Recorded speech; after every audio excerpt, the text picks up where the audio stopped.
wooden brakes. "Wake up, you lazy engine," shouted Bertram. "It's time to get your work started." "Oh no," wailed Proteus. "I want to get some sleep." "You're supposed to be helping at Boulder Mountain at 10 minutes, Proteus," reminded Bertram. "And if Thumper finds out you're sitting in the sheds all day, he will not be happy."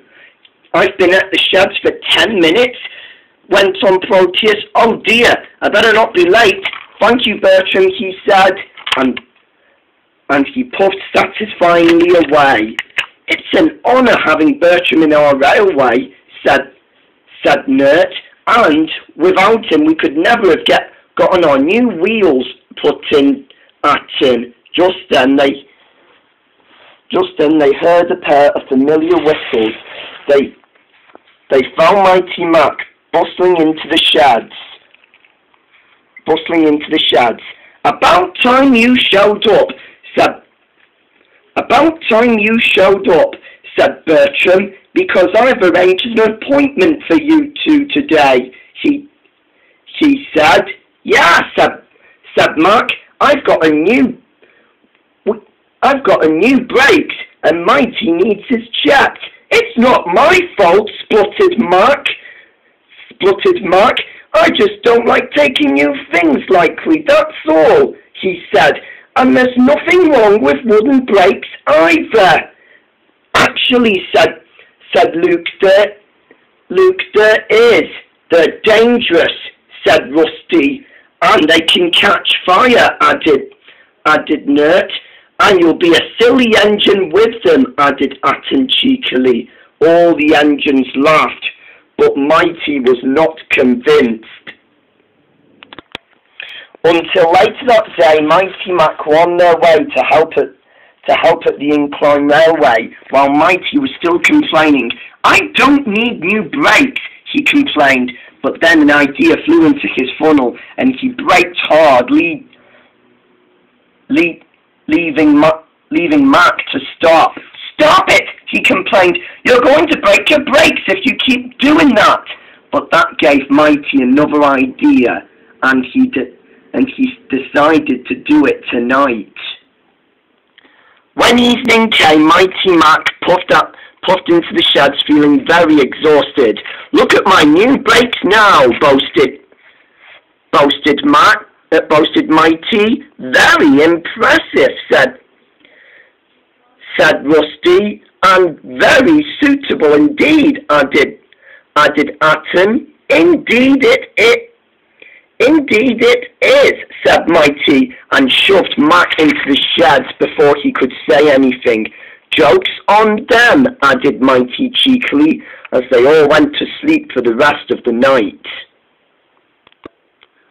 But on the next day later, Mighty Mac had an important job to do at Boulder Mountain with Proteus. Soon they arrived, with Proteus feeling very unhappy. Well, it's about time you two showed up," he said, "'cause I wouldn't want to work alone while I don't like doing this job at this waste," he said mournfully. Oh, really?" added Mighty,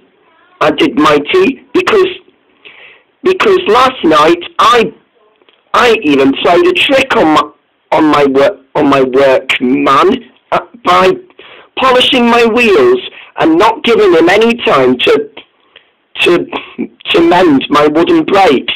But Proteus did not find that amusing. "That's actually a safety issue," he said. "Remember when James told us his story about his wooden brakes a few years ago? That might actually happen to you." "Oh, nonsense," spluttered Mighty. "James was telling that story to scare little engines like you. I'm not afraid of anything." "This is serious," added Mac. "I can hear the foreman coming here, and I'm telling him." And indeed, the foreman was coming. Some quarry trucks have been derailed on the Boulder Mountain Bridge, and I need someone with proper brakes to help them get back on the rails. Me, sir, added Mighty cheekily as he puffed on to find the derailed truck. But by the time Mighty went up the hill, the trucks were derailed and they were in danger of falling.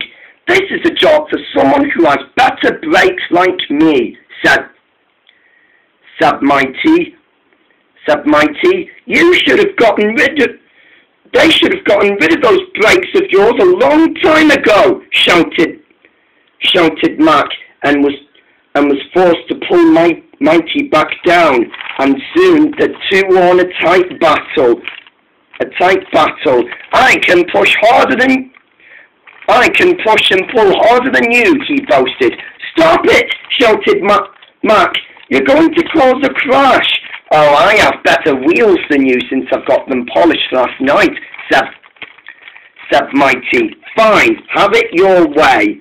And Mac purposely let Mighty push the slate trucks off the bridge and into a pit of ballast.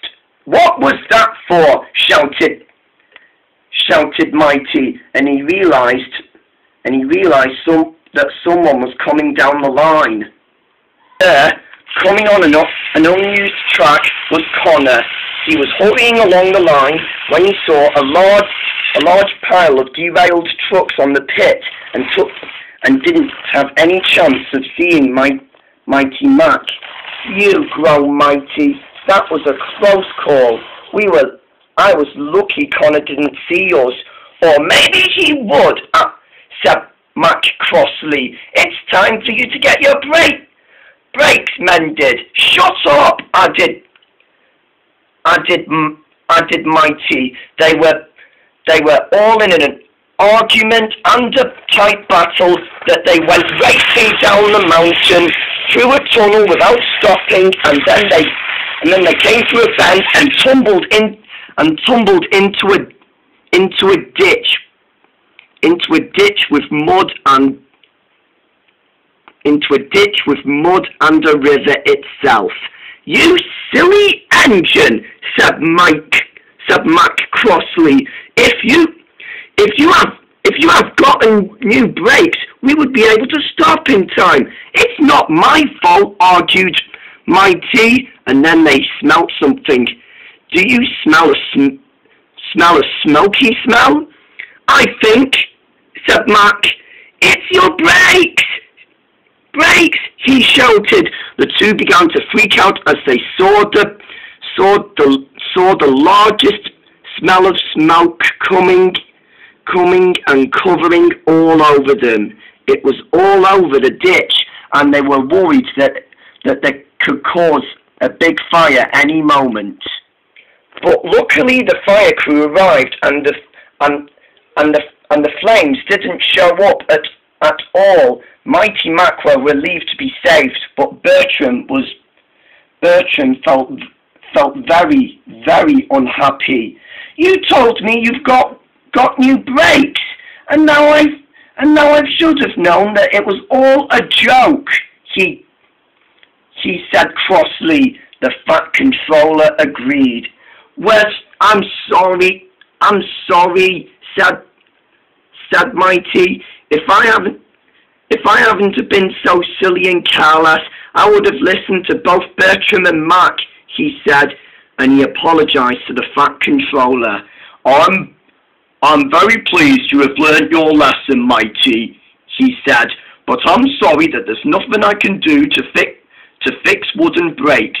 You and Mac will be taken to crew and you shall have some proper repairs. Thank you, sir, said the two. Then they asked the Fat Controller what Connor was doing in that old track. The Fat Controller didn't know what they were talking about. He looked like that he knew what Connor was doing there. Well, he said, it's kind of top secret, but I have no idea what he was really doing there. He wasn't even pulling his goods or the express, added Mighty. He was going on that track for no reason, by discovery, added Mac. Well, said the Fat Controller, I'll attend to that later. For the time being, you need to go back on the rails first and then get your brakes mended at Crewe. And he walked away for some more details to take care of. Until later that night, Connor met the Fat Controller at the unused branch line and found the damaged trucks Mighty Mac was supposed to take care of. The Fat Controller had something to say. Mighty Mac told me they saw you in that branch line, but I told them it was top secret. Phew, said Connor. I've seen them, but good thing we know why we're keeping this as a secret. We're using this to restore it for the new branch line, he said. It can be useful at Alsberg, he said, and a special addition to this quarry. Agreed, sir, said Connor. With that, the two were satisfied with their plan and were eager to use it for the next future.